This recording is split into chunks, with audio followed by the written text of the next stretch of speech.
afternoon to you. I'm Kim McAllister in for Nikki Maduro, and I am so sorry to have kept you guys waiting. No producer today on the Mark Thompson show, which meant I had to run the closing for that show before I came over and did this show. So I'm so sorry. Of course, it ran over, and here we are, late to the Nikki Maduro show, but better late than never. And it is Friday, and I am so looking forward to some of the things we have coming up on the show today, including our movie reviewer Tim Sika, and I always love hearing what he has to say about the movies of the that are coming out this week. So we'll talk to Tim Sika. That's at about 1:30. Also, a couple things I wanted to bring up about the Oath Keepers and the sentences, and whether you thought there were fair sentences, a little bit more about what those people who have been sentenced today and yesterday have to say about their crimes. So we'll talk about that. And I wanted to ask if you could click that like button while you're thinking about it. Might as well just get it out of the way and go for it. I appreciate that as well. So thank you for being here on this Friday. I've been asked whether Nikki's show will be running on Monday, and she has not yet made that decision. So I'm not sure what to tell you. But usually when we create a show, if you have clicked the bell right near the subscription, a new show will trigger a notification to you, and so you'll know right away whether we're doing the show. So, unfortunately, that's all I can offer you because I don't know whether she's decided to do that yet or not. I can tell you Mark's show will be dark on Monday. I would expect this one would be too, although I'm not quite sure. So don't quote me on that one. Okay. Already, you guys are so amazing. We are starting out with some contributions to the show, including one from Joe. $50, Joe. If I had the Not Gonna Cry drop, I would play it. That's so nice. Hope everyone enjoys Memorial Day weekend and remember our vets. Absolutely. Thank you for that contribution to the show, and thank you for your words as well. Wes with a $5 super sticker. Hi, Wes. Thank you so much. I'm so glad you're here participating in the chat. And Deidre with an R but not pronounced. Thank you so much for the $20 super sticker from Lozica Concrete. Thank you very much. Appreciate that.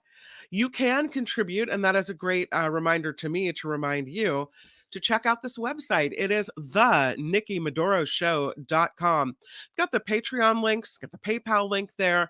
You can find the link to the podcast as well. So if you're listening instead of watching, you can do it that way. The podcast is usually posted, I want to say at least an hour or two after the live show. So they take the sound and put it on all the podcast platforms so you can download it and then take us with you in the car. And it's like the olden days when we were on the radio, and you can just pretend that we still are. So there you go. Of course, I like this visual medium too. It's a little new for me, but I like being able to show you videos and pictures when I'm talking about stories. So that's been really fun to get to do that. Uh, oh, Deidre says my mom is Southern and doesn't know how to pronounce words. No, I think Deirdre, it's all good. Love it. And thank you for the contribution. We really appreciate that, Nikki and I both. So let's get into it because I wanted to talk about the Oath Keepers and see what you guys had to think about all this. I have a picture of one of the Oath Keepers. Let me load it in here for you guys. But one of these Oath Keepers, and it's I guess you could say it's a little surprising that it's a woman because I don't know. I guess I think of all the no, that's not the right picture.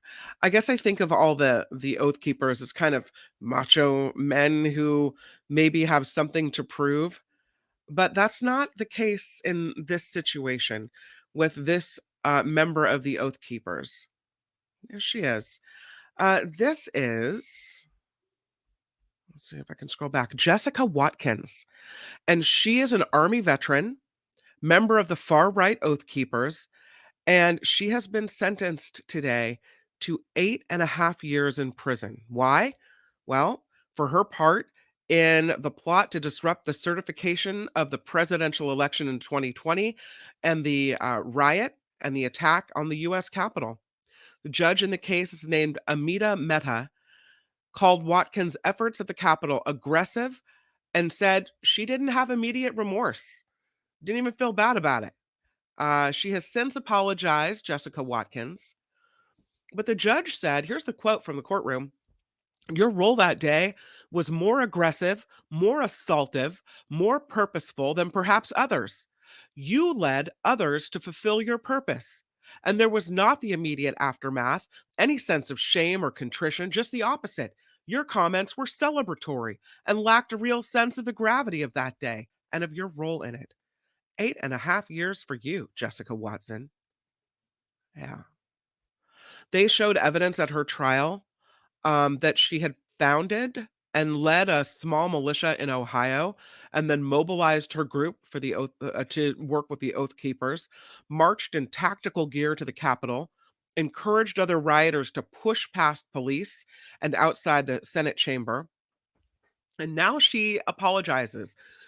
And I don't know if she is truly remorseful, but here's what she has to say. She said, "I was just another idiot running around the hallway. But idiots are responsible. And today you are going to hold this idiot responsible." Okay. Um, she was acquitted of the top charge of seditious conspiracy. So she gets out of that one, but she was convicted of conspiracy to obstruct an official proceeding. And that does carry the same 20-year maximum prison sentence as seditious conspiracy. She was also convicted of some other felony charges. The judge said, "Your role in these events is more than just a foot soldier. I think you can appreciate that." Watkins is transgender. She said, well, she was in the army while the don't ask, don't tell policy was in effect. And then she said she got sucked into conspiracy theories about the 2020 presidential election. She said, told the judge today, she was very fearful and paranoid. For a long time, she said, I was in denial of my own culpability, but I can now see my actions for what they were. They were wrong, and I'm sorry. I understand now that my presence in and around the Capitol that day probably inspired those individuals to a degree. They saw us there, and that probably fired them up. Oath keepers are here, and they were patting us on the back. She said, how many people went in because of us? We're responsible for that. So, I mean, it looks like she understands that what she did was wrong now. 8.5 years, it feels like finally someone is getting a more than just a slap on the wrist. She says she was in denial. The judge said, your story shows a great deal of courage and resilience. You've overcome a lot.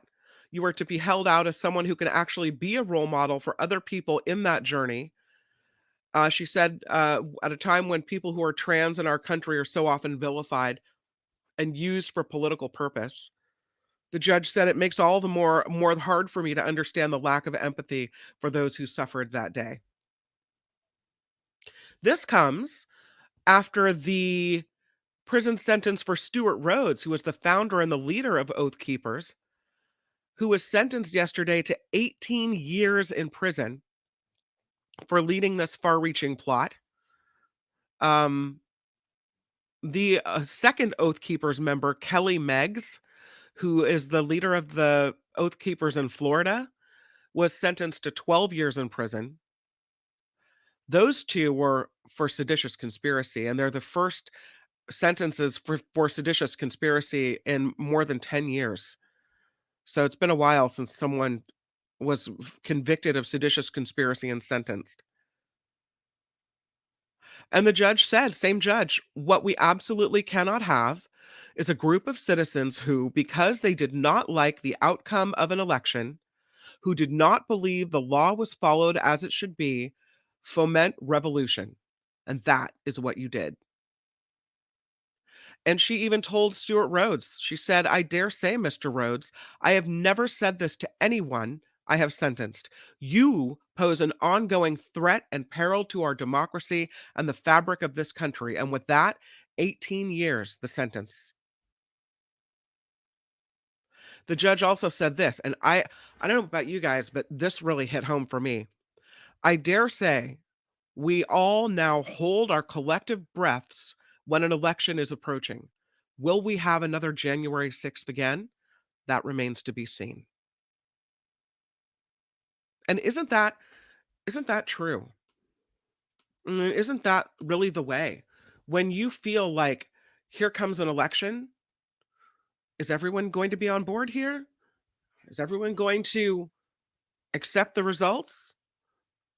I can tell you without a doubt, Trump will start laying the groundwork before the election is even held, right? Oh, if I don't win, it's cheating. Did it last time. You could see the train coming down the tracks, and still people bought it. It's shocking. It's shocking to me. Let me see what you guys have to say because I've been yapping for a while now. The judge, says Calvin, still won't impose the correct amount to cover the damage to the Capitol building. Where's the judicial oversight? Overnight? Oversight, I think you meant. Nobody cares about the bills. Yeah. Floyd's key. I don't understand how any military member could support a coward who avoided the military and spits on the graves of brothers and sisters in arms. It has always shocked me how people could buy and I he's been called a draft dodger. I've read stories about his what was it, bone spurs on his feet and questioning the validity of such. But it always surprises me how even when he got into office and didn't support the military like he said he would, as far as the people who serve and their compensation and what we owe them. And then you've got military members saying, but he's the best one. Well, not for you, he's not.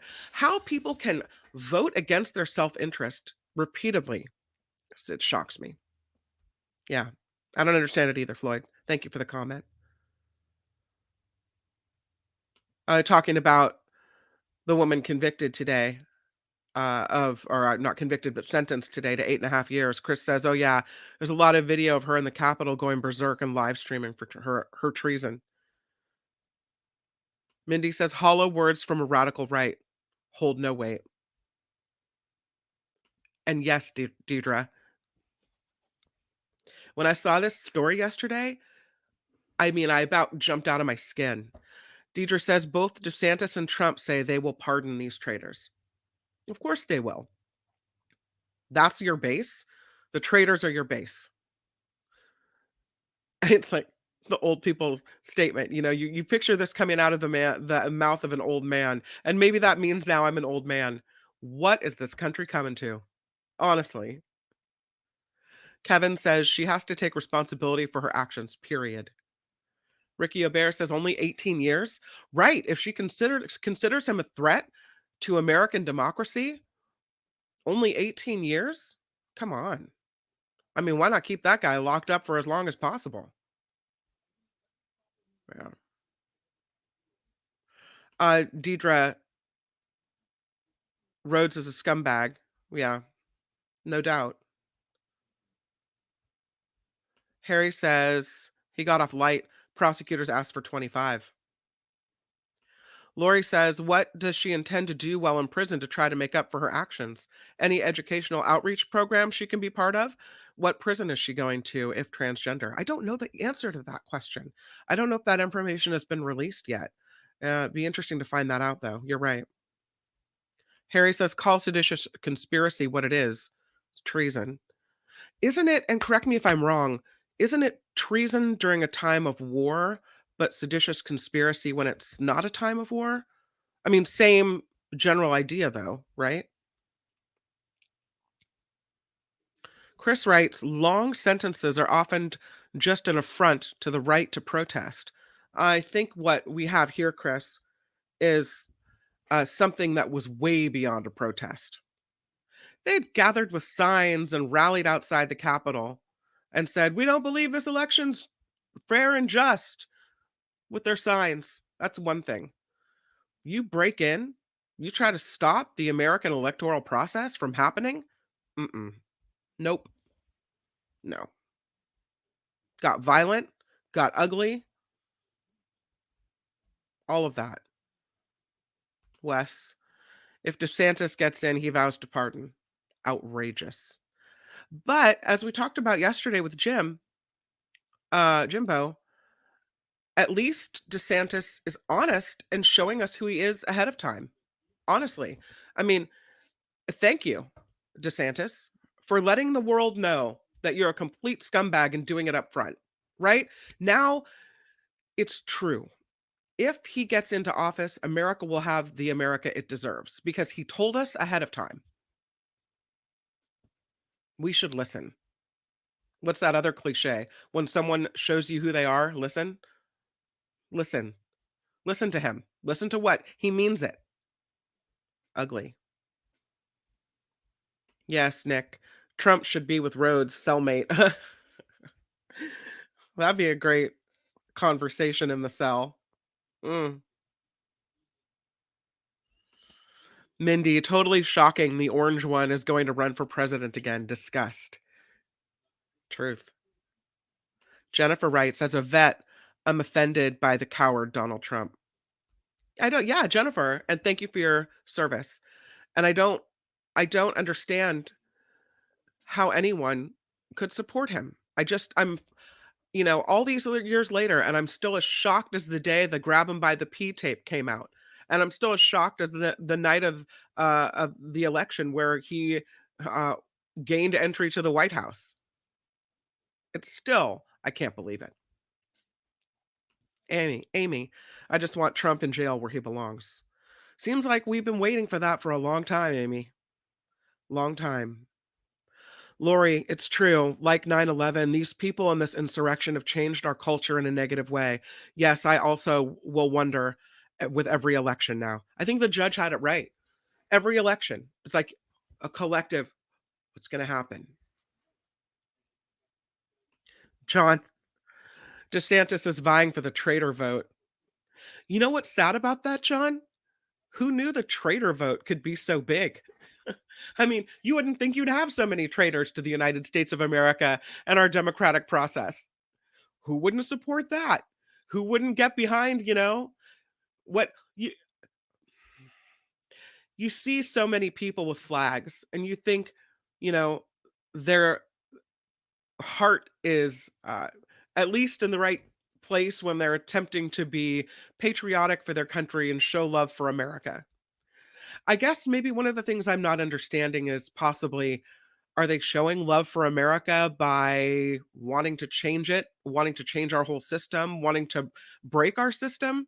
Because that makes no sense to me and I don't understand it. I can't. Ricky O'Bear, I'm embarrassed for my country. Indeed. Yes, Chris, the left and the right have a right to protest. Everyone has a right to protest. This, Chris, was not a protest. If you're talking about January 6th. Yeah, not a protest. But I've said that. They'll learn their lesson in 2024, says John Slade. The Republicans are going to get hammered if they keep up the support of traitors and the overturning of Roe v. Wade. I think you have a point on Roe v. Wade because I think Republicans and Fox News have been very successful in saying, January 6th, it's over. You're making a big deal out of nothing, right? You talk to a real Republican, like Fox News all day watching Republican, they'll say, yeah, you're crying over spilled milk. It's all over. It's nothing. Don't worry about it. America's still standing. Everything's still fine. But I think it's the overturning of Roe v. Wade that'll bring women to the ballot box. That will maybe the anger over that will spur bigger turnout, and I think we've got a real shot.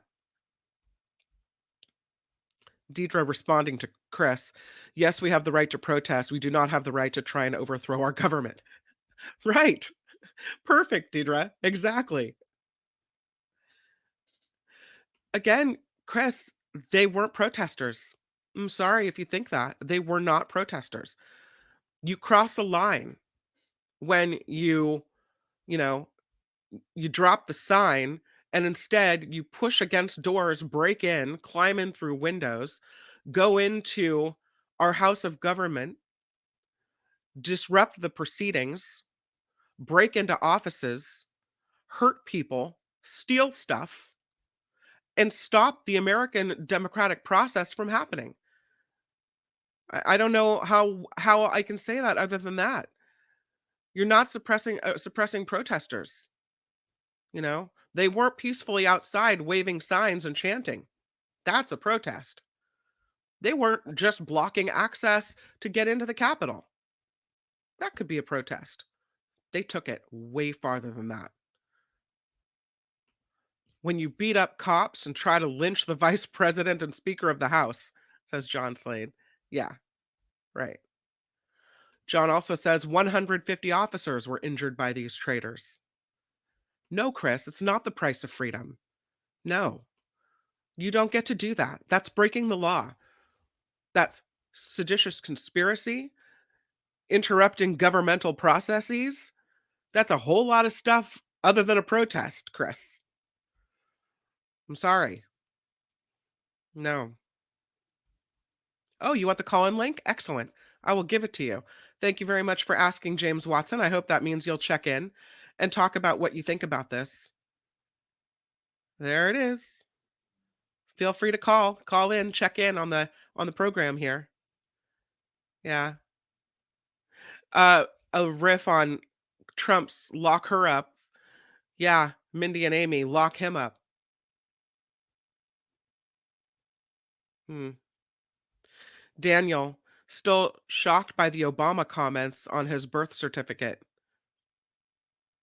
I don't know to what you're referring, Daniel, but maybe you can call in and let me know, because I don't know. I didn't see the comments on his about that. Um, I'm so excited right now. I mean, I can't even tell you. Love when you guys call in. Let's welcome Wes to the broadcast. Hey, Hey, what's how you up? doing? Hey, thank you for the super sticker today. Oh, no, you're welcome. Of course, I love doing it. I love listening. Well, hi. Hi. Look at your cool house and your red chair. Yes, yeah. I spend a lot of time in it because I work from here. Okay, cool. And I like your yellow shirt too. What's on your mind today? And nothing. I was just calling in this. I'm right here in Central Florida, right in the middle of all this DeSantis mess. Anyway, Oh, and I just get so frustrated the things that he's doing. I mean, and some of it's making the national stage now, but yep. he's been doing these little things, kind of just kind of pushing people's buttons, like ever since he started the woke war with Disney, and it just seems like he's more of a Trump than Trump is because he gets the things done. What do you think about but he's less of a caricature than Trump. I mean, Trump just Yeah, has this odd way of speaking. And so my fear is that people could take DeSantis more seriously because he kind of speaks like a normal person, even though the same hate is rolling out of his mouth. But what do people say that you talk to in Florida about the whole Disney thing? Are they mad at him or are they supporting him on I that? think it's a mix. It's a mixed bag. So I'm in Polk County. I'm only like 10 miles down the road from Disney, but Disney's mostly in Orange County. And Polk County is a little bit more rural, and we're the county that has that crazy sheriff where they show a lot of video clips. Oh, Grady. You got Yes, Grady. Grady Judd. Yes. Okay. So, but more the closer you get to the city of Orlando and the city populated areas, you get more liberal views and people that are pro Disney. Yeah. A lot of the older people in the older communities here near me are supportive of DeSantis, and they're kind of taking his side, even though they've got grandkids and families that come down and go to Disney. So it really is a mixed thing. Polk County, I would say, leans more towards the pro DeSantis side of things, even though a huge percentage of people, even in my community, work at Disney because I see their little Right. cast member stickers on their car and everything. Do It's you it's do, it's big. do you think if there was another election for governor held today, if he was running for that, if he would lose or would he still win? It would be. I think. I don't. Maybe he would still win, but I think it would be not by the huge margin that he got this past time. What do you think of him running for president? Scared Yeah. because, like I said, he will do what he says he's going to do, even though I think he might lose this lawsuit against Disney or the one that they filed against him. Yeah. But he's still pushing forward with it, and he's trying to make it difficult for them. It's wild. Mhm. I don't know, I've been looking at the polls. Most recent polls show Trump has a big lead over DeSantis in the most recent polls. And I know people don't put a lot of stock in polls all the time, but it still surprises me that, if even with another choice that still kind of represents the ugliness in some people's hearts, they still think Trump's the guy. Yeah, Mhm. they do, and there are so many pro Trumpers, and the people still have. There's a guy a few miles from here that has a mini Statue of Liberty, and it's around a fence in his yard, and it's got all kinds of Trump flags on the sides of it. It's they're crazy pro Trump here. Um, but there is the other side. There are people from the other side, and there's also the younger people that are growing up, and people that are moving here from places like I moved from the Bay Area in Right. 2019. So I miss it because the politics thing. I was never really worried about it, but I was just kind of getting frustrated with things that happened in the city and stuff too. So And I want to ask you also what we've been talking about. What do you think of these sentences? The seditious conspiracy sentences for 18 years, and then the other sentence today coming down for 8.5 years. I'm happy with him. Even the guy, the one guy, I think some people think he should get more time for what he did, but I think having 18 years to think about something is a pretty decent amount of time. But I'm scared because it's pointless if a Trump or a DeSantis gets in there. That's why I said what I did in the chat, because if DeSantis gets in there or Trump, I think all these people are just it's going to be like nothing happened. Yeah, I hope you're wrong. It is Friday, and so I just want to congratulate you on a fabulous Friday, fabulous Florida. A great segment today. A I lot of stayed great out of news. it. I stayed out of it. I got both Um, arms. so there is a story, and while I have you on the air, and I see that James is waiting in the wing, so thank you so much, James, and I'll pop you on in just a moment. But I wanted to see if you'd seen the story out of Florida, because this, Wes, is maybe one of the reasons why I don't think I would ever be able to live in Florida. And I Okay. have to I'm gonna put the picture up. There's a man that lives in Florida, and he walked into his bathroom and found a hissing Iguana. iguana. Have you seen this story? And I have to show you. I mean, I can't not talk to you about this. I must. Let me see if I can throw the picture up here. I'm sorry if it's taking me a minute. Oh, that's okay. The pictures, trust me, you guys, the picture's totally worth it. Mhm. And I was bummed that Mark didn't do this story earlier because, wow, this picture is just worth everything. I have to try to put it in again. I'm sorry. Yeah, this picture is just crazy. This is what you would walk into your bathroom and see. Check it out.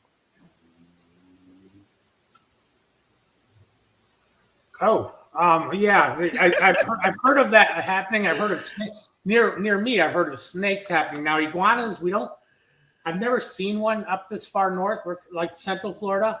I think the farther south you get towards Miami, that's where they see a lot of iguanas. Okay, I don't so know where this was, but I this did hear this is about in it. South Florida, in Hollywood, Florida. Okay, that's The near guy Miami. says he walks into his bathroom, finds a massive hissing iguana sitting in his toilet, and it turned around and opened its mouth. He has the presence of mind to take a picture. I would have been screaming and running out the room, I'm telling you.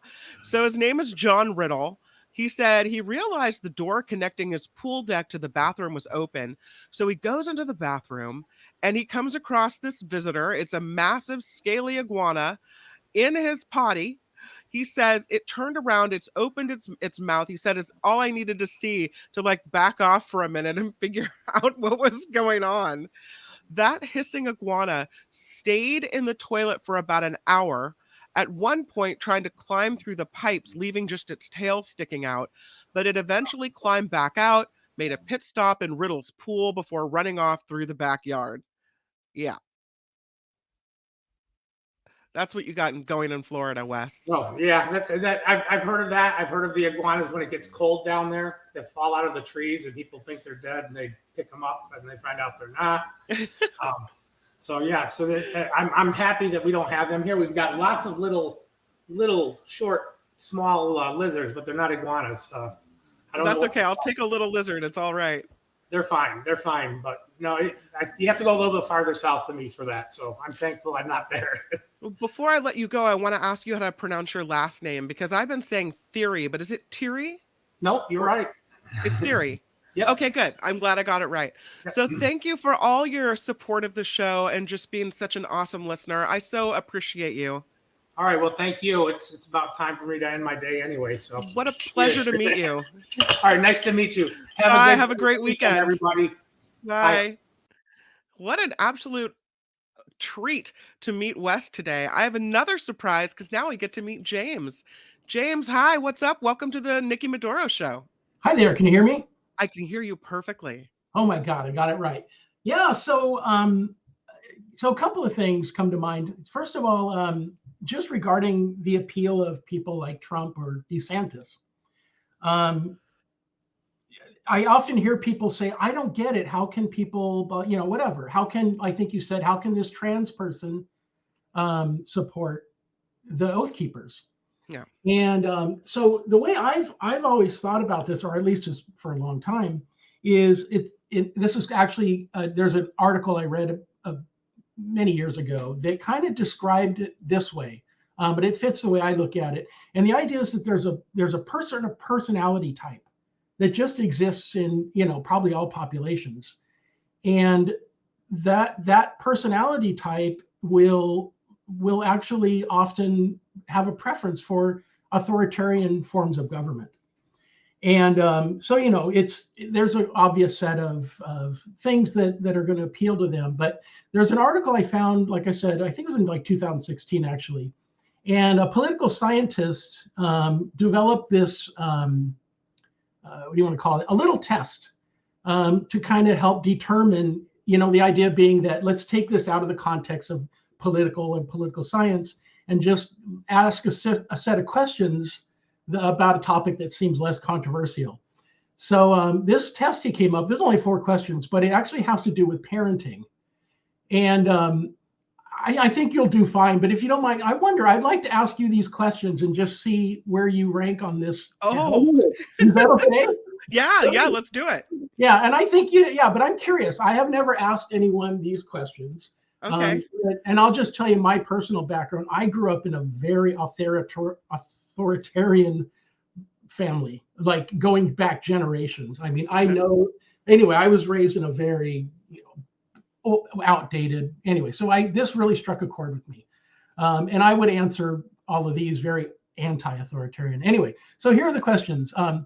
Which one do you think is more important for a child to have? Independence or respect for elders? Independence. Okay. Which one do you think is more important for a child to have? Obedience or self-reliance? Self-reliance. Yeah. And to be considerate or to be well-behaved? Considerate.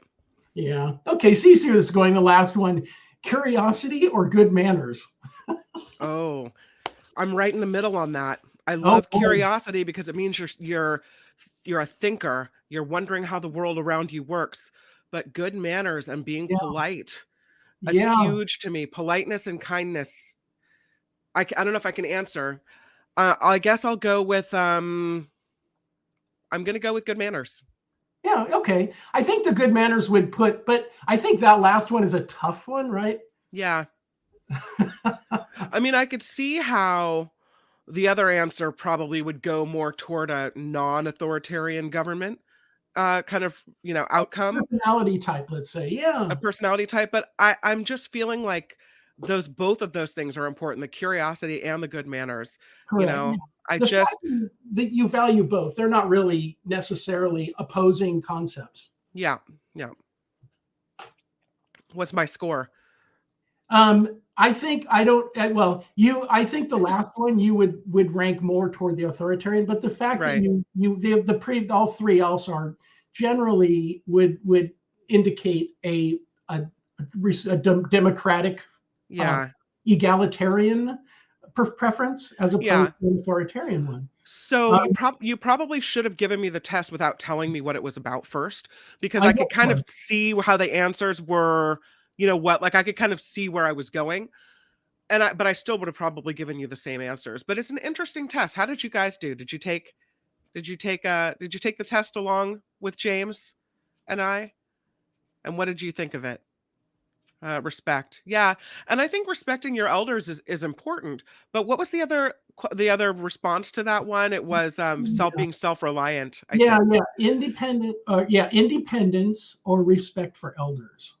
Honestly, I kind of go right in the middle down all those questions because I think all of those things are important. But if Exactly. I was forced to choose one or the other, I'm gonna pick a kid who has self-reliance, who's able to be, on his or her own in the world, and handle it, rather than someone who is, only going along to be polite, and not really doing much else and not able to take care of themselves or be reliant on themselves. Yeah, So yeah, just looking at survival, like how are you going to live in the world? How are you going to make your way in the world?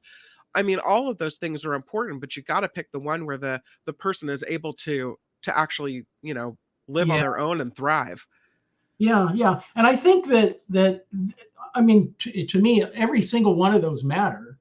Yeah. Anyway, I think it's just the thing that really appealed to me about that, back to my original point, is that, a lot of us assume we were all raised, I think, in our, up until recently, the idea of questioning democracy was sort of, it was the greatest thing ever. Right. We all grew up believing that. And I think over, maybe especially the last 20 years, we've had a voice, a very loud voice in our media, in most talk radio, and the Fox Entertainment Network, that have really pushed a lot of that, like, latent, I would call it, tendency toward a preference for authoritarianism, have pushed it to the surface. And I can't remember the guy's name, but I just saw an article this week. He's some talk show, probably a radio talk show guy, who said America deserves a dictator, and that there's one on the way. And so we're now saying it out loud. And when you have CPAC, having Viktor Orban as their keynote speaker, that says something. We're this close to someone running, and just frankly, they're not going to be saying it out loud. Democracy doesn't work. That's I my concern. Yeah. I forget what George W. Bush said, but it was something caught Yeah. on tape at a private fundraiser.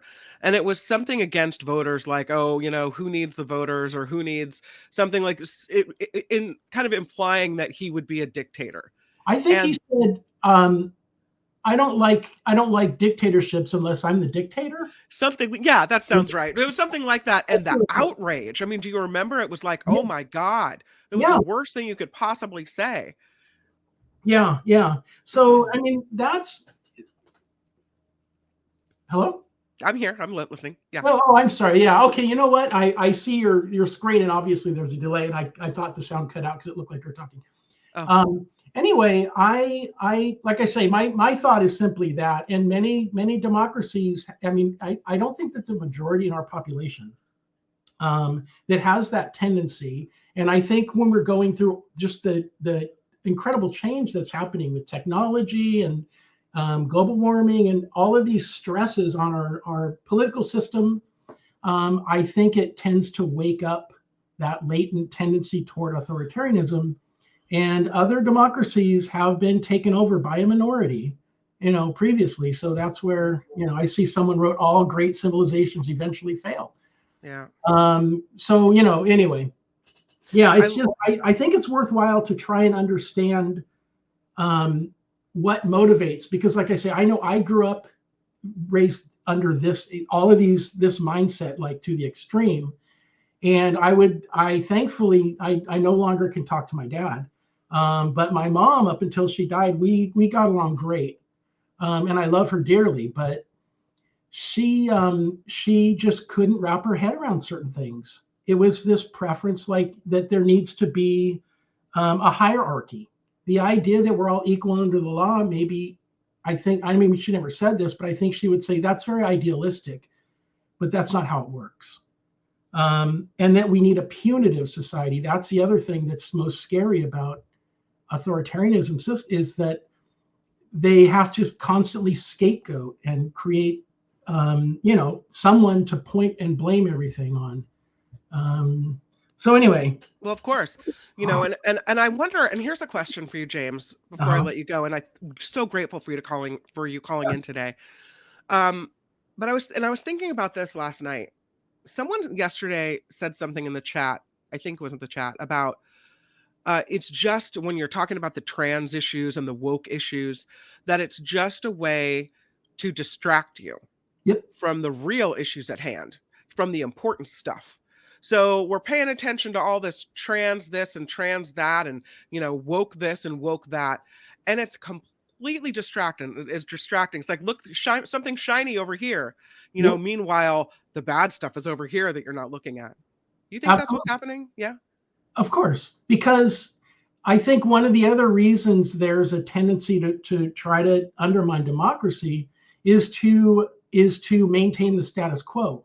Yeah. And so let's just suppose that DeSantis or Trump gets in, which I think is more probable than a lot of people do. And that's a whole other conversation, but I think, pretty good reasons for that.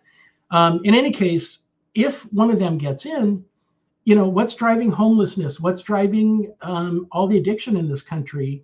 I think these are diseases of despair. And I think one of the biggest, most obvious drivers is our economic system now is becoming so imbalanced. It's year after year taking away and chipping away at the middle class. And I mean, if we think we have a homeless problem now, and if we don't correct the things that are, the income inequality and so on, whether it's a Democrat or a Republican, it's only going to get worse. We need to get at the root of the cause. And just imagine that under a dictator, what would happen, So of course I don't hear any real change to the economy coming from the I don't like calling them Republicans, the conservatives. Let's just say we're conservatives and progressives. I don't hear a lot coming from the progressive side, but I hear, at least acknowledging that there is a problem with a livable wage and so on. Yeah. Yeah. James, you are awesome for participating in the conversation and checking in today. What a pleasure to talk to you. I enjoy talking to you, and thanks for letting me come on. Yeah, thank you for being here. I'm really grateful. Have a great weekend. You too. Bye. And so you can do it like James. You don't have to appear on the screen, or you can do it like Wes and show me what you got in all your glory. Hopefully you're clothed, but that's all I would really ask. But I would love to. I really adore getting to meet you and talking to you. It's been wonderful, and I really love the calls to the program. So please participate that way. I've put the links in. I think I did it. Yeah, I put the links in, and I'm happy to welcome you to the show to talk about that and whatever else you want to bring up. So you've got the links, and you should be ready to go. But right now, I thought maybe we could do a little bit of, I don't know, a little bit of news. What do you think about that? Maybe I've given you enough news for the day. Maybe you don't want any more. But let's try it. Let's see if I can get everything we need here. Yeah, let's do a little bit of news. How about that? Let me get my opening. See, this is what happens when you're by yourself. I got it. It's going to happen. Now, from around the world to up your street, the Nikki Maduro Show presents News Czar Kim McAllister. Yeah, let's talk about the news. Work requirements for federal social benefit programs. That's the key sticking point.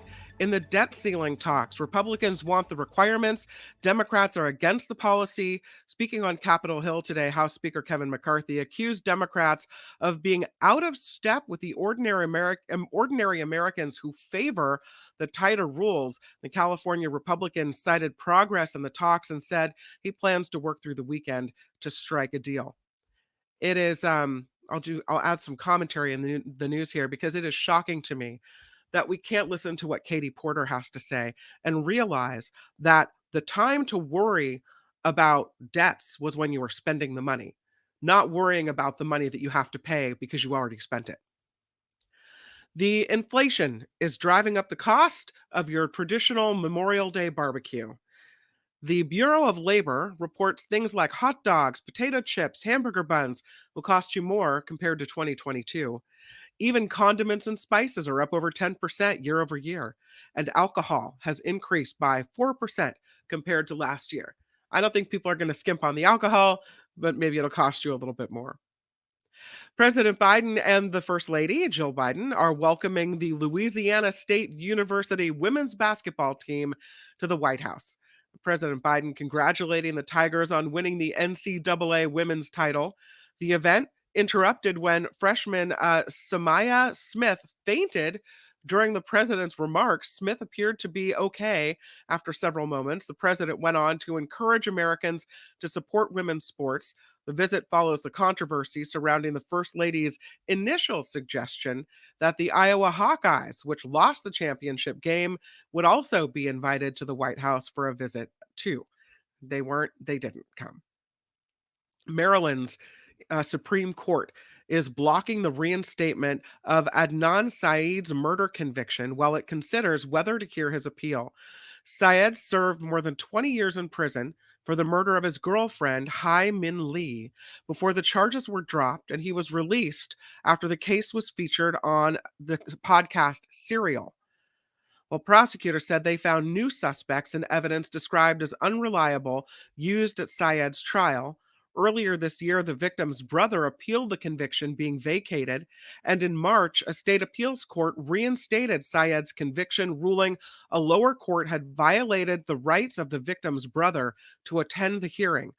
This week, Syed asked the Maryland Supreme Court to review the decision, and again, they are blocking the reinstatement of his murder conviction while they consider whether or not to hear his appeal. It is now legal to discriminate against someone based on their height and weight in New York City.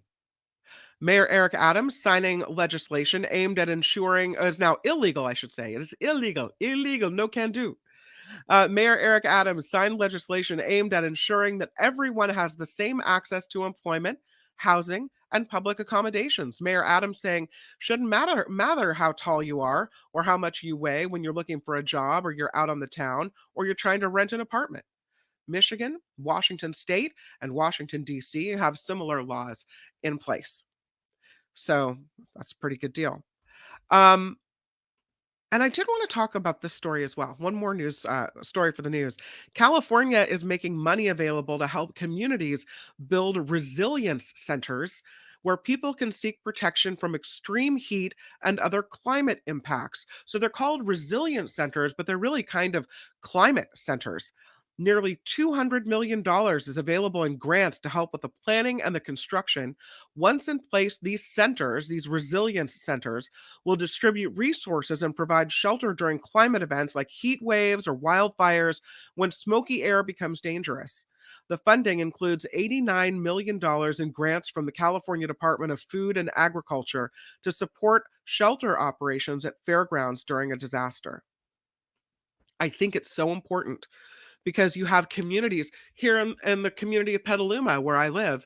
The town, the city, owns the fairgrounds, which have been key in this county in supporting people who need to flee their homes from wildfires. They house people and livestock, and that's a huge thing to be able to take in horses and cows and all these farm animals. And the city is saying, maybe we want to build condos here. Maybe we want to change it up and sell the fairgrounds. Oh, to have the state come in and say, no, these places are really important. You need to, make sure that we have shelters available for people. Resilience centers. It's a thing.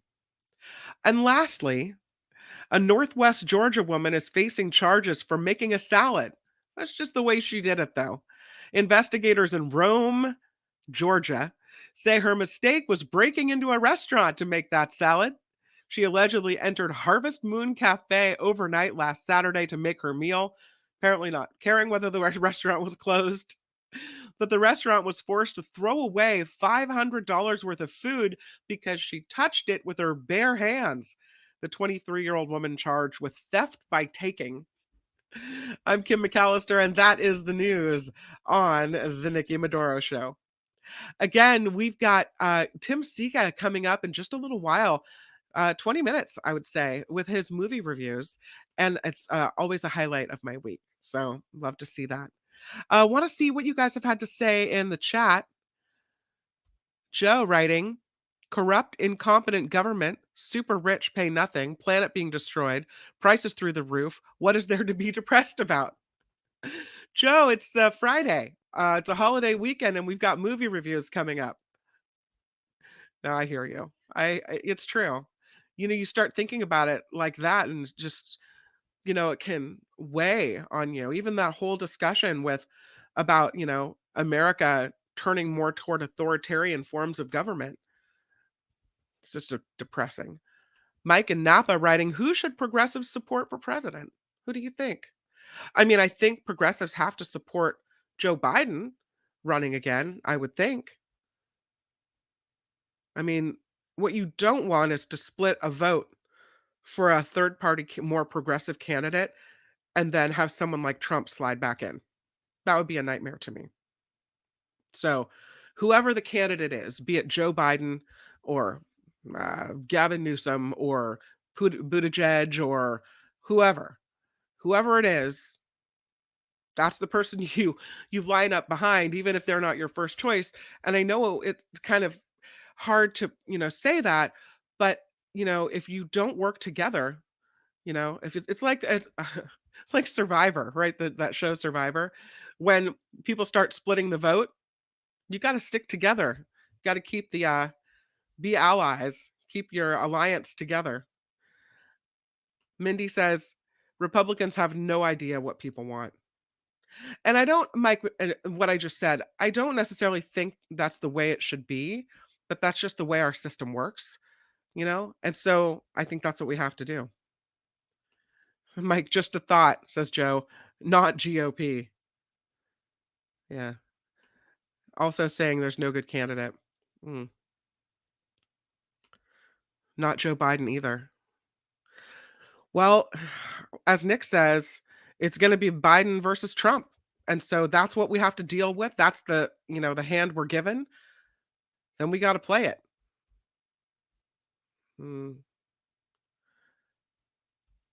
Flo.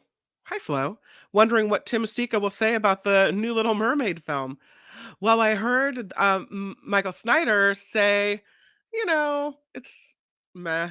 It's not, it's kind of a waste of time, but we'll see. And that's always fun to compare their reviews.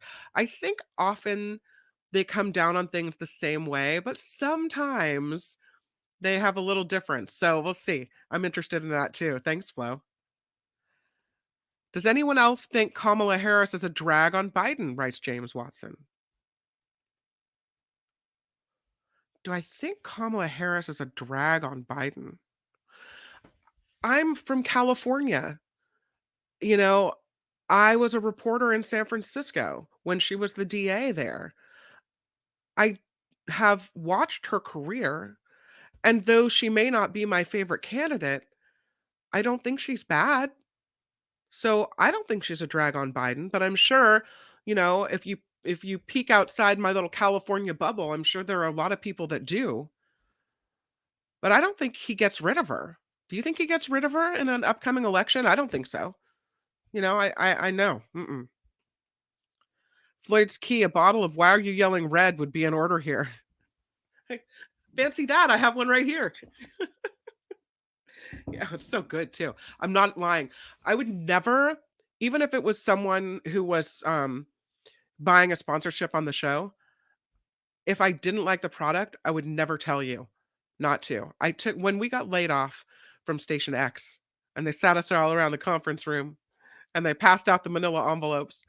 I came home and my neighbor behind me out the window here in the back, "Come on over," he said. "Tell me what happened." So I brought over a bottle of Why Are You Yelling Red? And he honestly said, "That is the best red wine I've had in my life, and it is really good." And I've had a lot of good red wine. I mean, we live in the wine country here in Sonoma County, but that Why Are You Yelling Red from Livermore, which hurts to say, is really good. So Why Are You Yelling Red? Tenuta, Tenuta Vineyards. And I wouldn't just make it up and tell you it was great if it wasn't. It's worth trying. And also, you get 10% off if you call them and say, smash it with your iron rod. Just a little tip for you. Um, Aussie rules. Joe Biden liked him tremendously, but he seems so mentally slow. Does he? I don't I don't think he's slow. And honestly, if he is slower, he's still making the same decisions he would make were he whip fast. He's still making better decisions than Trump, who really doesn't put a lot of thought into what he decides. He just shoots from the hip. I'll take a slower Joe Biden. Absolutely. I mean, I need someone who's going to think about things, who's going to weigh things, who's going to really make an informed, educated opinion about things, which I think will slow you down anyway. So, and I also think it's about the people that you surround yourself with, don't you think? And I kind of, I don't know. I think I like the whole Joe Biden thing better than the Trump thing. Mm. Hmm. This Chris saying something I agree with. Our wealthiest citizens don't give a spit about the people or country that made them rich. Sometimes seems like it, Chris. Yeah. Mindy says, I vote for democracy. I will vote for Biden. 100%. Amy loves Kamala. Yeah, I don't get what the whole hate is for her. I mean, unless much of the country, looks at her as a woman of color, hasn't done anything for the country. It's a vice president's role. What do you want from her? What do you want from her that she hasn't given you? Why is she a drag on Joe Biden? What is it about her that you don't like? You don't like her laugh. You don't like what? The pantsuit she wears. I don't know. I don't know what the hate is for her. Amy, I agree. Flo says, I've yet to see a live action version of the Disney film animated classics. Well, you should watch the Beauty and the Beast live action. That's good. I really enjoyed that. Deidre says, I don't support Harris, but I will vote to save democracy. Excellent. Glad to hear it. Why don't you like Harris, though? What is it about her? Is it her way about her that you don't like? And what do we expect from women? Do we expect from women more personality, more traits than we expect from men? Because men can just come out, be who they are, I mean, be whoever. Look at Trump. Look at the way he had about him. Look at George Bush, the junior, W, the way he had about him. And still they're elected. Vote for somebody you'd want to have a beer with. Well, maybe I'd want to have a glass of wine with Kamala. What is it about her that is unpopular? And is it realistic? Is it, I guess, is it reasonable when you talk about what you don't like about her? Ask yourself, are you being reasonable? If all you can say that you don't like about her is her laugh or her voice or something like that, then I don't know if that's reasonable. But tell me, because I want to hear what you have to say. Maybe there are things I haven't considered. It's a blend. What are the grapes? James Watson. So glad you asked. Let me tell you. It is a blend. It's a really good blend, too. I don't know what they've put in here. I have to call Mr. Tenuta. Oh, does it say what the blend is? Why are you yelling red? Doesn't say what the blend is. I'll have to ask him. I'm telling you, it's good though. Sorry if it's not on the bottle. I don't know. Whatever it is, I like it. Anonymous says she's definitely a drag. She was hired to get more votes from her demographic, same way Newsom promised in advance to appoint a black female when Feinstein steps down. Diversity is great if the person is skilled. Okay, why is she a drag? I guess that's my question. But you see, even though we played the Cars for Kids ad and I sometimes had to read it, I never put my name on it, right? I never said, I would love for you to call Cars for Kids. Never once did I say that. Nope. Never once did I say, I used that service and found it amazing. Never once did I guess, give it a personal endorsement the way I'm doing for Tenuta. So that's different. Flo, I don't think Vice President Harris is a drag on Biden. It's just we don't hear much about her and the work that she's doing these days. Yeah, it's because she's got the vice president's job, right? Kind of. Sandy, I feel a lot safer with Joe and Kamala in charge than I did with Trump in charge. That's true, Sandy. There were some days where I read stories about, nuclear codes or about his staff members having to talk him down from things. And I thought, oh, hothead, not good. Yeah. Nancy agrees with Flo. I agree. They're keeping her away from the media. Mindy, he's not slow. What do you see? He's a darn good Democrat. Biden all the way. He's got a lot done. It's true. And even though I don't necessarily think he should compromise on this whole debt ceiling thing, I like the way that Joe Biden sits down with people and talks to them. I like the way that he makes them feel heard. I know that the new system of government is my way or the highway, and I'm going to stand strong. I'm not going to give you an inch. I'm not going to, cooperate with the people who disagree with me at all. But I like the meet in the, not necessarily meet in the middle, but I like the talk to each other. I like that Joe Biden does that. Aussie Rules says a mentally slower Biden is a million times better than Trump. It's true. Deidre says she sounds like she's about to cry when she talks. Okay, so it's the way she speaks that you don't like. Did you like the way Trump spoke? Did you like the way George W. Bush spoke? I'm not putting an Obama in there because I like the way he spoke. Although I will tell you, as a person who is trying to edit sound, and the rule is you never really edit what a president says because you never want to change the meaning. He had a lot of long pauses. It was always like, oh, I'm going to waste seconds and seconds and seconds just leaving that gap of time in there.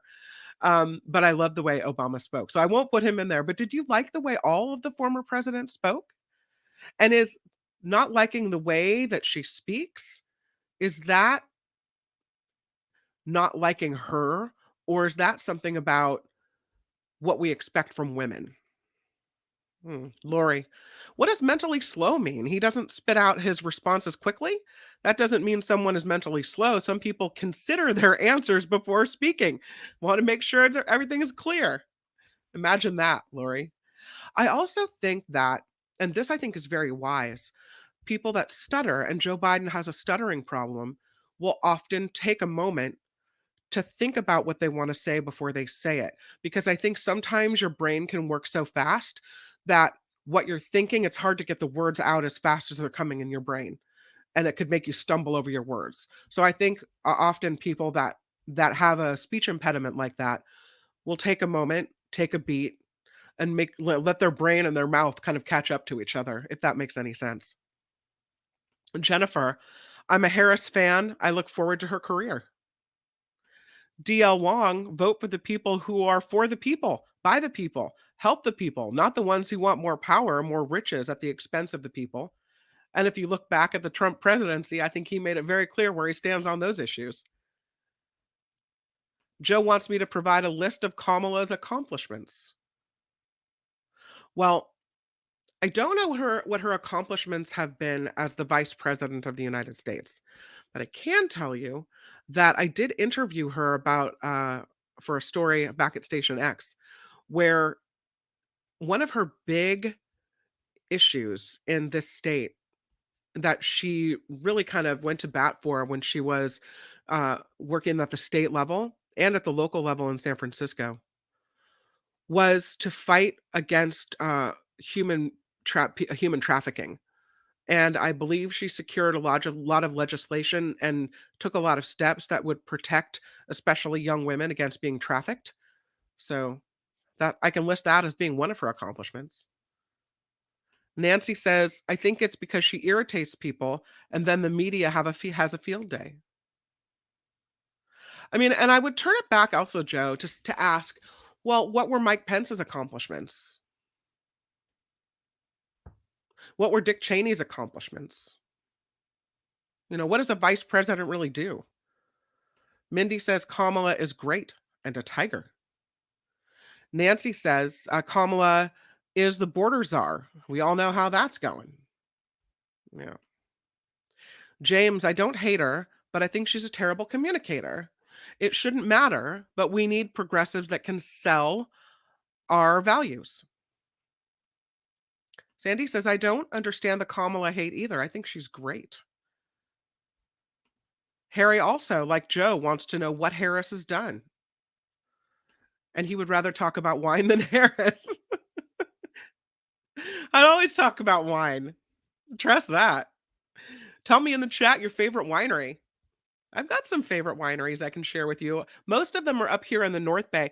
I will say I haven't actually been to Tenuta Vineyards. I don't frequent the Livermore Valley. I'm more of a Sonoma County wine girl. That's just because I live here. But I need to get out there to Tenuta Vineyards and see what they've got going on. Wish there was a real Jed Bartlett. Yeah, from West Wing, right? Me too. Al Anonymous dislikes her rhetoric, her poor speaking skills, her lack of geopolitical understanding, and dealing that at least Hillary was savvy. Hillary was very savvy, smart lady. Doesn't look like she's taking anything seriously. Doesn't like her attitude. I can go with Al Anonymous, her lack of geopolitical understanding, and maybe her rhetoric. When you talk about the way she speaks and her attitude, and that she doesn't look like she's taking anything seriously, I wonder if a man stood up with those same mannerisms, if we would hold them to that same account. Because you're expecting a woman to act a certain way. I don't know if you want her to be more personable, you feel like she's too cold, whatever it may be. And I think we all have a way we expect a woman running for higher office to act. And somehow, if she doesn't act that way, she's just not the right woman. I'd vote for a woman, but just not that woman because she's not the right woman. And I wonder if our standards are too high when it comes to the way women are supposed to act when they're running for office. And I don't think that we hold men to those same standards when they walk in and are interviewed or at a debate or giving a speech. I don't think we hold them to we don't say, I don't like the way that guy talks. I don't like, he doesn't act like he cares. I feel like we don't, I don't know. I feel like we don't have the same standards there. And I don't think any woman is ever going to act in the perfect way. There's always going to be something to pick apart about the way a woman presents herself. That's my worry about why people don't like Kamala Harris. But you can argue that she has a lack of understanding of geopolitical concepts, or that you don't like the what she's talking about. Those are substantive issues, and I think maybe you could have a point with that. Has anyone seen the results of a neuropsychiatric exam? I took one, 3 hours and $16,000 for insurance. That diagnosed whether I was mentally slow or not. Oh, you're talking about whether Biden has taken one? I think his doctor's given him a clean bill of health, but I don't know if he had the same test that Trump had, you know. I don't know when they're gonna have that. I don't think they're gonna have that. I'm not the star of the show, but it's okay. I'll drink the Why Are You Yelling Red. Jennifer says, when I think of Kamala, I remember her going after the alleged, well, Kavanaugh. Remember that? She was strong, very strong. And so when we see her at work there in the Senate doing her job, and the time she was at hearings and we got to hear her speak, and it came around to her question and she nailed it, you know, you're right, Jennifer. Those aren't the things people remember. They look at her running for higher office. They look at her stiff at a podium, right? Wes, we didn't hear much about Pence when Trump was in either. That's right, because it's the vice president's position. You know, it's kind of ceremonial, just in case something happens to the guy, the person in charge. I was going to say the big guy. Joe, funny to me that everyone thinks the VP doesn't need to do anything. I don't think that's necessarily true that they don't need to, but I often think they, you know, it's not publicized. The big stuff goes to the president. I'm sure they do stuff, but I just don't, and maybe it's my fault, Joe, but I just don't know really a lot about what it is. I think they, they're sent around to fundraise. They are, help the president in making appearances at places. I don't know. Mario Diaz, I think that Kamala is perceived as a placeholder because she hasn't really done anything productive since she became VP. And for that, I would ask Mario, what is it that she's supposed to be doing as VP? Let's do a search. What does VP do? Let's find out. I think I've looked this up before, and I don't think they do very much. Yeah. What does the vice president do? This is from a website called The Conversation. The beginning of Article 2, Section 2 of the Constitution explains how the vice presidents are elected, blah, blah, blah, blah, blah. So, other than staying out of trouble to avoid impeachment and waiting around for the president to need a replacement, vice presidents are really obligated to only occasionally cast a tie breaking vote in the Senate. This means that the great majority of the time, vice presidents have no real job to do. John Adams, the first U.S. vice president, once complained to his wife the presidency was the most insignificant office that man ever invented, contrived, or his imagination conceived. Woodrow Wilson's vice president, Thomas Marshall, said, "I don't want to work, but I wouldn't mind being vice president again because it's not work." Yeah. So other than being the tiebreaker in the Senate and just being a backup plan, I don't think there's much going on with the vice presidency. I really don't. On an official level.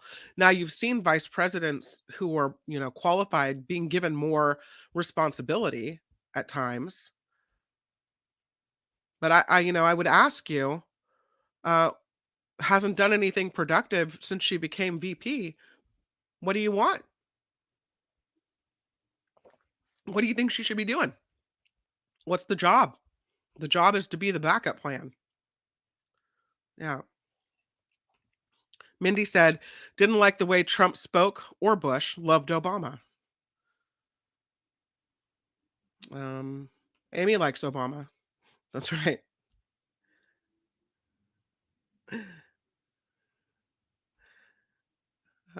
Sandy, people say they don't like the way Kamala speaks, but what about the way Trump speaks? At least Kamala has class and decency. Yeah. Amy also says Michelle is a queen, just so I'm clear. Thank you for being clear, Amy. Yeah, I agree. By the way, I'm putting this again. This is the link to call in. I know we're almost at Tim Sika time. Hopefully Tim will call in, check in with us. Let me send him the link again too, just in case. Sorry, you guys.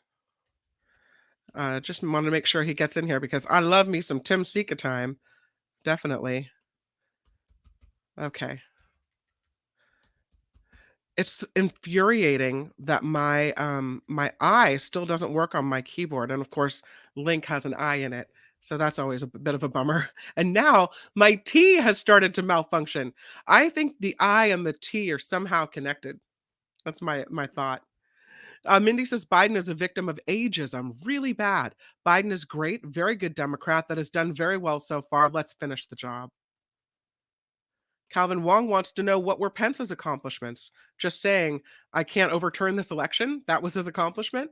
Well, it was his job, and he did step up and do it. I don't know what he did the rest of the time, but he got that one right.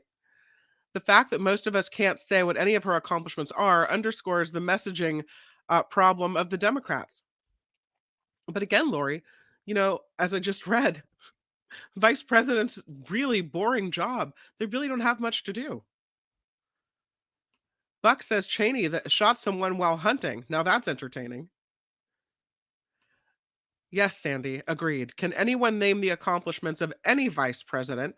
Is Kamala really any less accomplished than any other? T-Rex, I work at Beauregard Vineyards in Bonnie Doon. Beautiful location and awesome wine. All right, I'll have to go down there and check that out. Ask them if they'd like to sponsor the show. I'm always looking for a sponsorship for the newscast, and I'll test their wine and see if it's good. Beauregard Vineyards in Bonnie Doon, huh? What a beautiful. It must be Pinot, right? Because of the fog coming in off the coast. I bet they have really good Pinot down there. Aussie, think Hillary could have been president if never married to Bill? I'd like to think so. Nancy, if Harris and Newsom were both excellent in California, they don't translate to the national stage. You might be right about that. Joe, I think we're talking about being a future president if Biden fails, not being a do-nothing VP. And we'll end it on this note because I do have Tim Sika that has just popped in for a check of movies. But Cheryl writes, I don't think anyone likes Pence any more than they like Kamala. It's a vice president thing. Exactly, Cheryl. Neither are very likable personally. Some people vote on charisma. Yeah. I mean, I don't think you can look at, and that's probably why most often it seems like the people that have been governors or senators or are in a position where you can really look back and see what they've accomplished are the ones that are most often taken most seriously for a presidential run. And I think maybe being vice president, you're visible because you're the second piece of the puzzle there. But you're not going to be able to look back at 4 years and talk about all the things you accomplished because all the important stuff the credit's going to be given to the president, not to you. Thank you for the discussion on that. I appreciate it. But right now, I am very, very excited, and I wait for this all week long to talk to Tim Sika about our movies. And I even have this little graphic, movie reviews with Tim Sika, because he's so, so important to the show. It is Tim Sika. Hi. Hi, Kim. Yeah, right. Okay. It's the truth. I'm not even blowing sunshine. I believe it.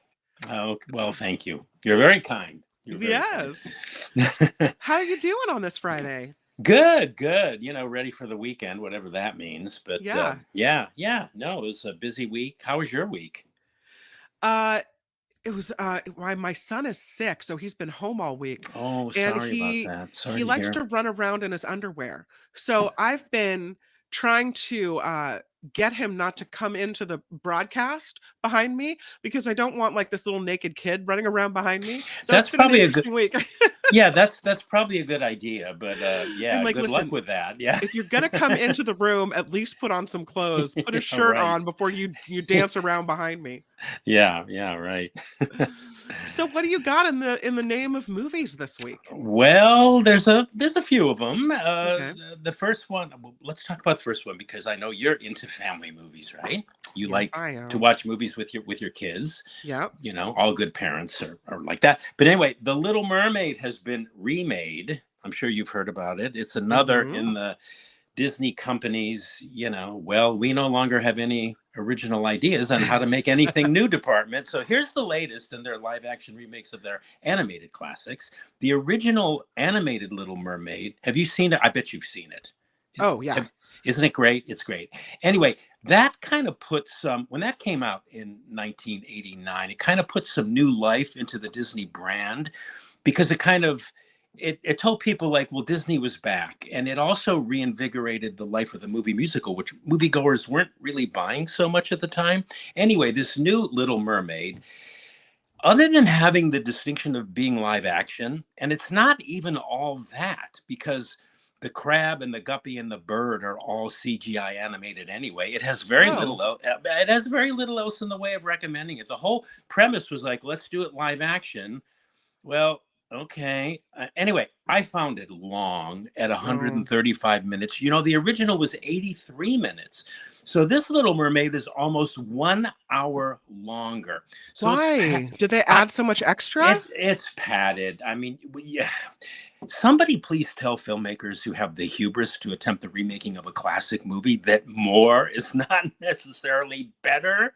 Less is more, right? Isn't that what they tell you? Less is more. Whatever happened to that? Anyway, it's long. It's too long. It's stylistically annoying and grating. Lugubrious is the word I keep thinking, because there's all this. For you. Yeah. There's all this. There's all this underwater action and movement. It nearly puts you to sleep. Anyway, it's bloated. It's blisteringly loud. I saw it in IMAX. Maybe that had something to do with it. It's dull, and in the end, it's totally superfluous. Now, it's also ambitious. I mean, there's a shipwreck scene in the beginning, which is pretty spectacular, and it is a musical. You know, a genre I love. And you know, Kim, I hate ragging on a movie like this, because obviously a lot of work went into the making of it, and it kind of works as a love story, I suppose. But in the end, to me, it was just a lot of sound and fury signifying nothing. Well, you know, with this movie, there was a lot of controversy because, you know, all of a sudden the Little Mermaid wasn't going to be a white girl with red hair. She was going to be a black girl. And so that's right. you She know, was. Yeah. there was all this like, oh my God, it's the worst. Well, After you know, all of that, did she do a good job? Does she have a Yeah. good voice? Did you well, buy her as the mermaid? Yeah. The two leads are pretty good. What's her name? It's I keep getting it confused because it's It's it's Haley. Haley. No, Yeah. Haley Bailey. Not Halle. It's not Halle Okay. Berry. It's Haley Okay. Bailey. Yeah, that's okay. And she's good. I mean, she sings well. She's very pretty. The guy that plays the prince, he's a British actor who I've never seen before. He's pretty good. But like Melissa McCarthy as Ursula the Sea Witch and Daveed Diggs, Was she good?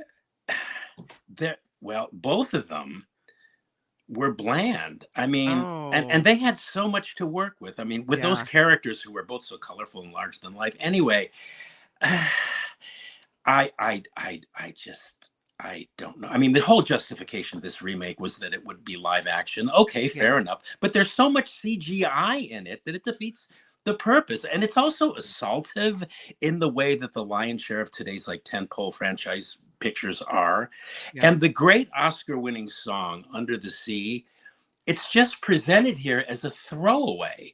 And it's one of the highlights of this piece. I don't know what they were thinking, other than maybe they all got a good paycheck, you know? I don't know. That's disappointing because, you know, the truth is I'm going to have to watch this movie anyway, but at least I won't go into it, you know, being excited about seeing it. I'll have my cell phone in my hand. I'll be ready to check out. Well, you know, maybe going into it with lower expectations, maybe than I had. Maybe you'll see more of what the filmmakers had intended.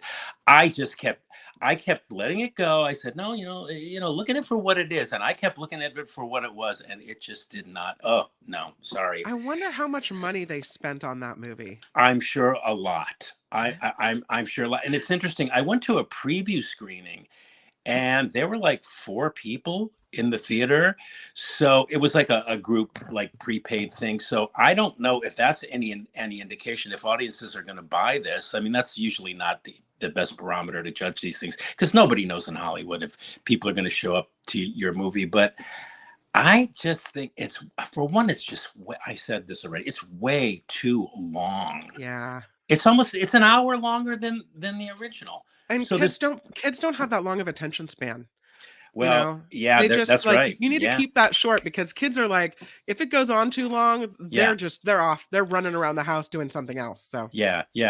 Somebody said, I read somewhere this morning, somebody wrote about it and said it's, you know, it's being heralded as this like fantastic new widescreen live action remake, but it just looks like somebody used Windows 10 to Oh. to put forth their vision of the movie.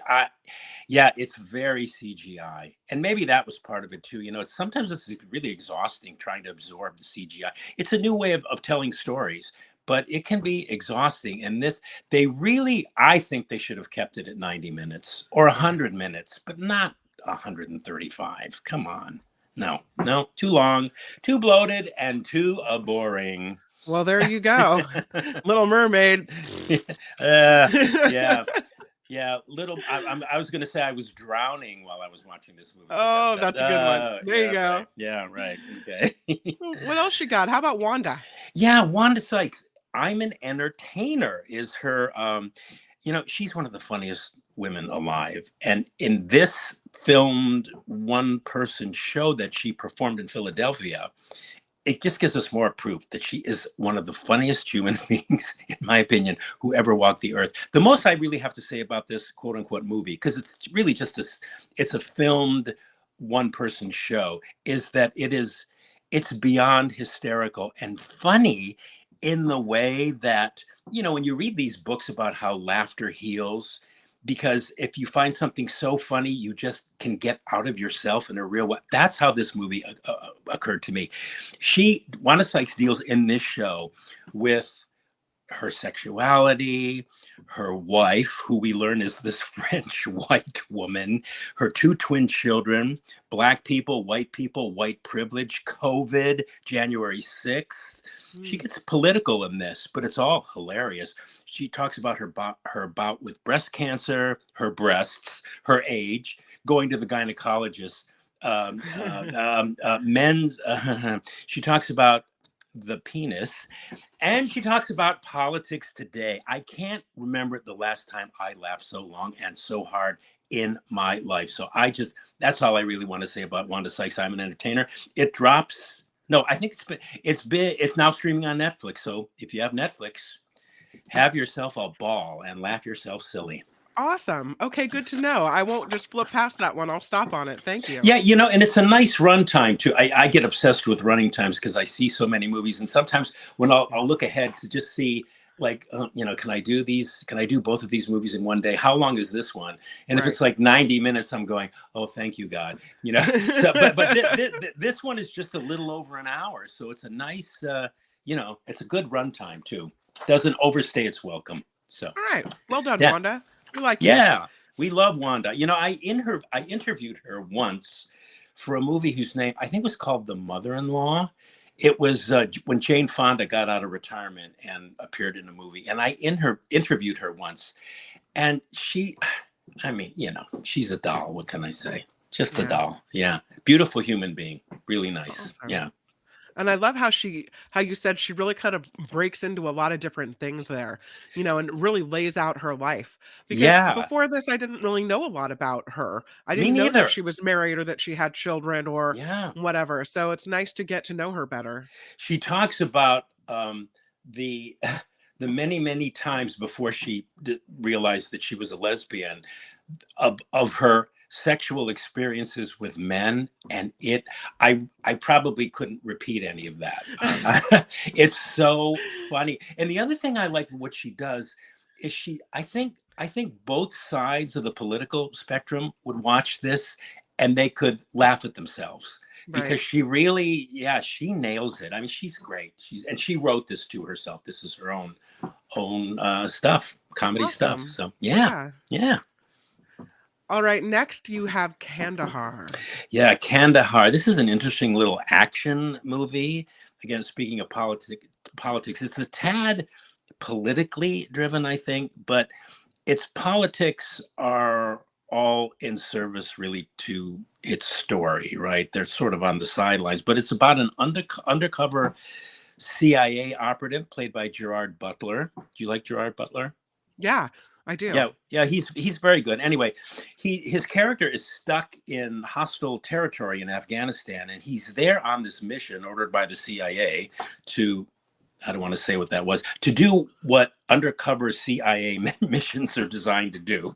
But after his mission is exposed, kind of by accident, he has to kind of fight his way out, right, alongside his Afghan translator, Okay. to this extraction point in Kandahar, all the while avoiding these elite enemy forces and foreign spies who are trying to hunt both of them down, not only to kill them, but to make public examples of them. So, you know, it's going to get ugly. So that's the premise. And it's a pretty effective action thriller. It's a work of fiction that's based on fact and involving all the complexities and political complexities and otherwise of the Middle East. So there's a lot of that kicking around in the background of what is essentially a well done and effective action entertainment. Gerard Butler is at his best, meaning he's doing his Gerard Butler action thing. He was also in this movie called Plane at the beginning of the year. That other action, where he kicked a lot of ass in that. But as far as the movie goes, I'm a little queasy. I always have been about these kinds of movies that use real life incidents and backgrounds and historical facts as a sort of a starting point for entertainment. I mean, I sometimes see that as kind of exploitive in some way. And it's hard for me to separate sometimes that, like, wait, this is a fiction movie. So, I mean, it's bad enough, the media just blurs everything. And I'm thinking, maybe our entertainment can do a little better. That may be overly critical, but, there's a lot of intrigue going on in the background, and the relationships between Iran and the US and Afghanistan and Israel, they're kind of hinted at. More than specifically explored, obviously, because this is an action movie. I don't think that's what they set out to do, but I just don't always think that entertainment pictures should start there. I think, make a documentary instead. Yeah.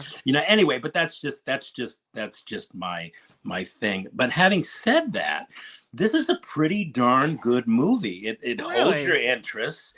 It gives you something to think about, and it entertains. So, it's good. It's good, especially if you like action pictures and you like Gerard Butler, and you like these adrenaline-fueled movies that are hard for you to look away. I mean, that's Kandahar. It's good. It's a good movie. Yeah. And how long did you say? It's 90 minutes. How long is that one? That's a good runtime. I think it's about an hour and 40. So it's okay. It's a nice runtime. All right. Yeah, and usually those movies have a lot of end credits, which comprise 8 minutes. So I overthink this, right? But if a movie is an hour and 40 minutes, I'm going, it's probably really only going to be around an hour and a half. So this is good. I can fit this in my schedule. So this one sticks out to me because usually you and Michael Snyder, you tend to agree. Like, you agree on Little Mermaid this time around. Oh, but good. Yeah, I'll have to listen to Michael this week, and you guys completely part company on Kandahar. Really? Yeah. What were his objections? I'm just curious. He said it was a ho hum. It was a phone it in. Really? It was a nothing burger. See, this is an example of it's the same movie, right? So pick your poison. I mean, so if both of you tell me to skip it, that's good. But when you tell me it's good, I'm thinking I'm giving it a chance. So okay. I mean, I found it good, and again, I base that on, sometimes I'll watch a movie, I'll look at what the premise is, and if I get bored at all, I just go, this is a slog, right? And then that colors the rest of the movie. But this kind of grabbed me, and I went with it. So, but again, maybe I was just in the mood. Maybe Michael was not in the mood. Maybe if I wasn't in the mood, I would have said the same thing Michael said. That's why, everybody has their opinions, listen to what people say, but, don't take our word as gospel, because it ain't. It's just our opinions, really. You did not, though, like Butler's Plane. I remember you reviewed that one and you didn't love it. See, now when I think back on that, I think that was kind of a fun movie. It was absolutely ridiculous. Maybe that's what I didn't like about it. I mean, it was so, you're going, yeah, right. Okay. Now, tell me another one, I mean, it just, but that's for what it was, it worked, I mean, it worked. So but you know, like I've been quoting what's his name a lot lately. The screenwriter Bruce Joel Rubin. He wrote Ghost, and he wrote what was that other one? Jacob's Ladder. He tends to write these like secularly spiritual movies that are they're really good. And he said in a documentary that came out this year called Only in Theaters, it was about the Laemmle family and their chain of LA art house theaters. He said when he saw the Ingmar Bergman movie, Wild Strawberries, he said when he saw that movie, when it was over, in that moment, he made this distinction in his mind. He said at that moment, he realized there were movies, which were entertainment movies that were escapist, and those are fine. And then there was cinema. And he said what cinema does is that it affects your psyche. It changes you in some way, at least for the moment you're watching it, and you think about it, and you look deeper into maybe the themes of the movie or whatever. And so those are the movies, because I see so many, that I prefer personally anyway. So, so I always try to keep in mind that, hey, look at this movie for what it is and not what you want it to be or what you think it should be, and then judge it on that basis. So, but I love and I even hate saying I love the art movies, because I know people will make that mean something that maybe I don't want to make it mean, because art movies have a tendency, people think, oh, how, snooty or boring or whatever, art for the sake of art. But anyway, so anyway. Kandahar, giving it a try. No, give it a try. Yeah. Yeah. Influencer. Oh, influencer. You know what an influencer is, right? A social media person who tells you what to do. Yeah, and thinks they're making a difference. Anyway, I approach this one with some bit of hesitation and resistance. I like horror movies, Kim, like Nikki does, but sometimes I dread having to sit through them. It's not a genre. It's not a go-to genre for me, the horror movie genre, because I got to be in the mood to be put through the ringer that horror movies put you through. So yeah, I approach this one cautiously, and I'm happy to report that it's pretty good. It's more of a psychodrama, both literally and figuratively, than it is an actual horror movie, although it does have some components of a good horror movie. And it's difficult to say what it's about without robbing the viewer of all the twists and turns that make this movie so much fun, because the first half hour of the movie is kind of one story, and then the last 2/3, it just goes in places where you go, whoa. So all I really should say, and this is probably already too much, but think of the movie. Did you ever see The Talented Mr. Ripley? Yes.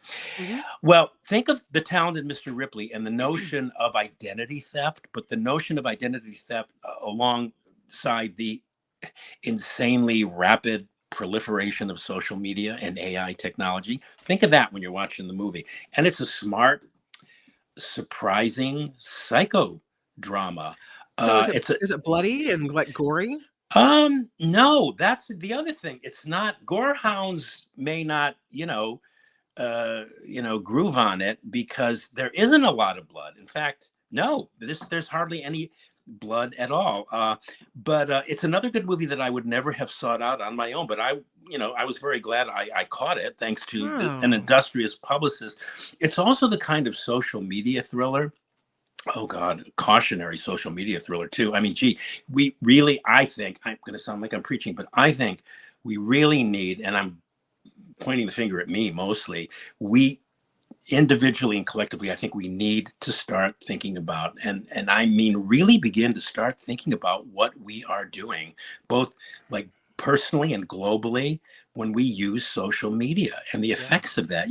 We're moving so fast, way too fast, I think. I mean, and we're so reactive as a people. We're not pausing enough to respond. We're not thinking necessarily before we're acting. Anyway, I'm sounding preachy. The movie makes you kind of really think about that in a really, really good way. So I thought it was good. Good. It said it's a Shudder original. So is Shudder a streaming network, or what is that? Shudder is a horror movie streaming network. Yeah. Oh.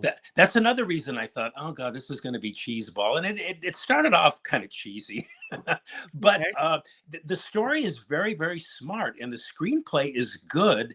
And again, I along with folks like Michael Snyder, we see so many movies that when we're surprised at all, it's sort of like, wow, I didn't see this coming. And normally I can see it coming, but there were really cool things about Influencer. So I recommend it. Interesting. So Yeah. Shudder, it looks like, what do you just look for it on your streaming device? And I don't know how much is that a month? Yeah, I don't know. I think it's a paid streaming service. Again, I don't have the service. I just was sent the movie by a very industrious publicist. But I think it's really interesting that there's a whole streaming network now just for horror movies. Yeah, I mean, and this is an original movie made for that streaming service. It could have easily held its own in movie theaters, I think, too. Yeah. I'm looking at the Shudder website. It says you can have a 7-day free trial, and the plans start at $4.75 a month. That's not bad. Anytime. So if you like horror movies, yeah, I don't know. Maybe you should do the 7-day trial and check out Shudder and see what you think. Yes. Let's talk about. Neither one of us has stock in it, right? So we're not. No. This is the first time I've ever even heard of it. So I don't know. Yeah. Okay. Yeah. Let's go to Blood and Gold. Oh, Blood and Gold. This is apparently Anne Rice wrote a novel called Blood and Gold, but this ain't that. This one's a Nazi war drama done in the style of those Sergio Leone spaghetti westerns, complete with the kind of like The Good, the Bad, and the Ugly Ennio Morricone music score, if you can picture that. Okay. Anyway, it's the end of the war, World War II, 1945 in Germany, and it's clear that the Nazis are losing the war. The Allies are descending en masse. Dresden has just been bombed. But there are still, the true believers, the death or victory Nazis, where there was no other option, right? Which is, I think, I'm going off on a tangent here, but I think that was the main reason why the concentration camps escalated their genocide of the Jews anyway, because they knew they were losing. So they thought, well, anyway. And the SS starts to even turn on their own. Any soldier or German citizen even having second thoughts about the war, who refused to embrace the, insanity of the Third Reich and Nazi ideology up until the very end, those German people were seen as worse than the Jews, when at the end they wanted to say, hey, this was a mistake. This was a bad thing. Anyway, the plot has something to do with an SS band of psychopaths who invade the small German countryside town in search of gold bullion, which was hidden there before the war by a Jewish businessman who died in 1938 when the Nazis initiated Kristallnacht, which for those listening who don't know was this pogrom carried out by the SS in Berlin in 1938, where many Jews were murdered while their businesses and synagogues were burned to the ground. Anyway, this is the kind of pulpy, crazy, insane, by way of the Wild Wild West, sort of heightened World War II war drama, by way of Quentin Tarantino's Inglourious Bastards. Only whereas that movie was a work of art, this one aspires to be simply an entertaining, bloody, trashy, let's kill Nazis and watch them die, cartoony entertainment. It's all kind of unseemly, but hey, who doesn't just love to watch Nazis get what they deserve, right? So anyway, I enjoyed it on that level. It was so consistently, I don't know if trashy is the word, just I don't know, excessive or something, that I really got into it. I mean, I'm perversely recommending it here on the Nikki Maduro Show. Okay, I'll take it. And it drops today on Netflix. This is not one you want to watch with your kids, though. Oh, no. No. That's after they go to bed. After they go to bed. Yeah. Well, I don't know if you want to throw that stuff into your subconscious before you go to bed either. Anyway. So, Little Mermaid, you gave a thumbs down. Yes. Wanda Sykes, you loved it. That's on Netflix. Kandahar, you said, let's give it a try. Pretty good. Yeah. Good little action flick you got going on there. Yeah. Influencer on the Shudder network. You were surprisingly in favor of this one. You thought that was pretty good. Yeah. You couldn't tell that what was coming, and usually you can. Right. Exactly. And Blood and Gold, campy and violent, you said, but thumbs up. You liked it. Hey, yeah. Get the Nazis, man. Get those guys. Get those bastards. Anyway. Love it. Okay, Kim. Have you been watching any TV series lately that I can ask you about? I'm trying to catch up with. I'm a little behind on Succession, so I'm finally into the 3rd season. So I have one more season to go. I've been kind of watching that to kind of clear my palette of all this movie watching. I love Succession. Do you like it? Oh God. I do, although I do find it to be so negative. Oh, it and is. so Oh, those angry people. that Oh, it is. sometimes when I'm clicking Yeah. and I just want brain bubble gum, as you were Yeah. talking about the difference between movies, Yeah. there's a difference between TV shows too. I mean, I think Sure. Succession is really a commentary on a lot of what's going on in our Yeah. society and in with certain circles. But there's a movie or a series. Do you remember Bridgerton? Oh yeah, I watched I saw the 1st season. Yeah, I liked. Okay. Well, I mean, that's kind of on the other end of the spectrum. I mean, yeah, So I there liked was it a though. I liked it. Bridgerton season 1 and 2, but now there's a new spin-off, and it is called Queen Charlotte. So it's all about the queen in Bridgerton, and it takes Oh, you back to, who she was, where she came from, when she got oh, married into, being the queen, and what happened when she got married, and how she found her husband, and how he had mental problems, and what she did, and how she rose to the occasion. And it's interesting. actually pretty good. It's called Queen Charlotte, a Bridgerton story. No, It's kind of like I said, it's Bridgerton, so it's brain bubble gum, right? okay, But so it's what? interesting. Yeah, does Julie Andrews narrate that one too? I don't think so. Okay, so I think she did the 2nd season. Anyway, that was the only reason I tuned in for the 1st season. She might be like little blips, but I don't remember her narrating like she did with the Bridgerton series. Yeah. With the Okay. letters All and right. everything. So But if you liked Bridgerton, it's worth looking it up. It's Bridgerton. It's called Queen Charlotte, a Bridgerton story. good TV bubblegum cotton candy stuff, right? Yeah. Okay. All right. Yeah, kind of interesting. As you're folding the laundry or whatnot. Yeah. So I wanted to throw that out. I doing tried to watch Mrs. Davis, and that was too violent for me. Really? Yeah. Yeah. I don't know. This, I thought, oh, I'm going to try to, catch up on some of this TV stuff. Yeah. And there's so much. I mean, at least the actors and writers and people, well, there's a strike now, but people are being employed. A lot of people are being employed, which is good if you're in SAG, because most of the actors there can't even get jobs. So that's a good thing. But how do we keep up with all this? How do you keep up with all of this? I'm in voting bodies, and now I'm sort of being incumbent by these voting bodies. Like, hey, we're going to vote on TV now, so you gotta get your act together. I'm thinking, God, where am I going to find the time? There is so much television out there. Anyway, yeah.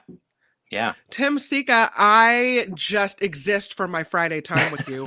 Thank you so much for joining me and for your amazingly thoughtful and wonderful movie reviews. Now I can go forth into the weekend and know exactly what I'm watching. Okay, Kim, the check is in the mail. You should get it by Monday. Okay. All right. We'll talk to you next week. Yeah, you too. Bye-bye. Bye. Tim Sika, everybody.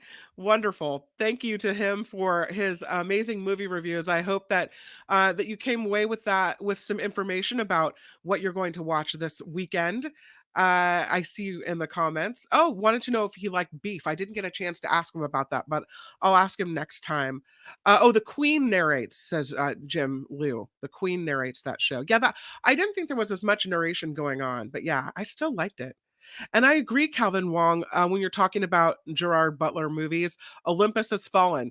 It's definitely, I mean, how unrealistic it is and how shoot 'em up it is, but entertaining nonetheless. I liked it. And I liked all those London Has Fallen, Olympus Has Fallen movies. I don't know. I mean, it's not top-notch movie making, but they're good flicks,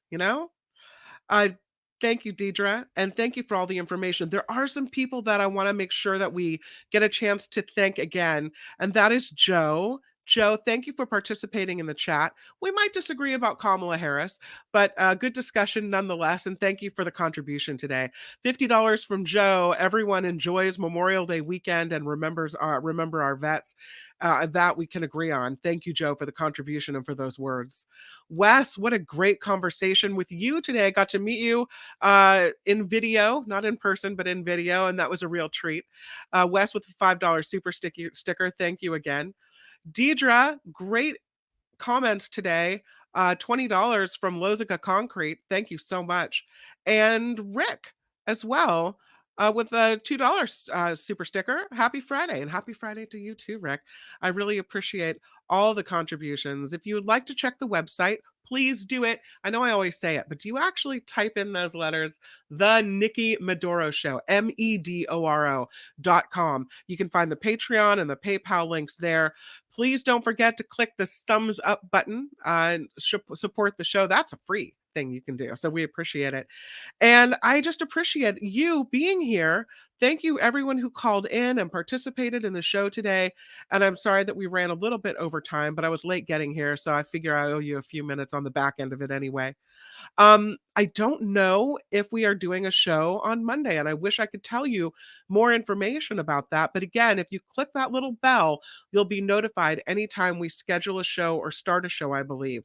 And so you'll be able to find that.